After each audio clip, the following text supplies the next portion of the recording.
Lake Erie has set a record for this time of year, the highest that it's ever been, and it's a 1-2 punch for folks living down there. Not only are they dealing with record high water levels on Lake Erie, but all this rain has flooded out farmers. So we sent our Rod Maloney to check out the situation on both fronts, and it isn't good.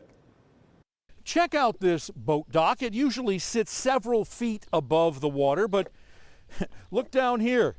The water sits normally about a foot below that seawall. And here we go with at least a foot or two higher than it's supposed to be. That's the canal side, 50 yards away. The owner of this house tells me that he moved here 12 years ago and that back then there was beach and sand as far as 6 or 8 feet out. It's all under 5 feet of water now.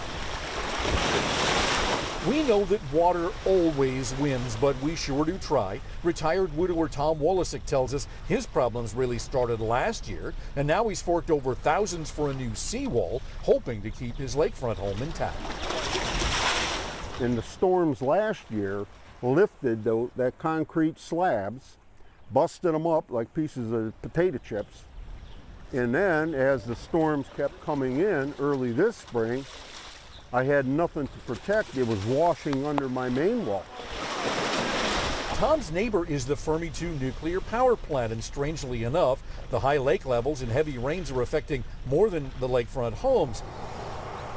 There are farms all around too, most of them looking more like wildlife refuges. Farmer Gary Masseron tells us he's not planted a single seed, nor has he cut any of his alfalfa hay local horse owners need.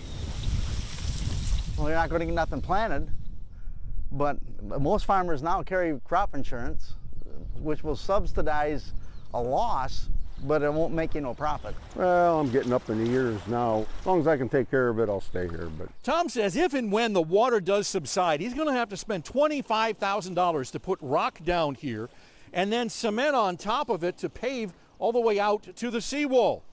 He believes since the water went down in the 80s, it'll do it again. We'll wait and see. In the village of Estral Beach, Rod Maloney, Local 4. Man, Unbelievable. Yeah. We've seen, in fact, it's not just here, the soybean crops, nobody's been able to get out and plant over big chunks of the country because of the water. Iowa, even some states that normally don't have problems like Arkansas, Tennessee, I mean, we're seeing it down there. But check out Monroe County specifically. This is the radar estimated rainfall totals from the last 7 days. You can see that most of the rain, at least in southeast Michigan, has fallen in the south zone.